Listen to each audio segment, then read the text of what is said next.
దొరవీడో నెత్తురు తీర్చే దాహం కత్తులు మోసే మోహం ఎత్తులు వేసే వ్యూహం శత్రువు చావే లక్ష్యం వచ్చాడు వచ్చాడు వచ్చాడు వచ్చాడు ఊరికి వీడే మునగాడో ఎనుబోతు కొమ్ము ఏనుగు దంతో నూరి చేసిన దొరవీడో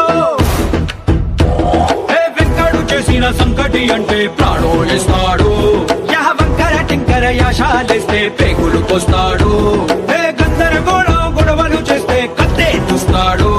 అరే వందల మందిని నీడకి చేర్చే చెట్టై కావలి కాస్తాడు వచ్చాడో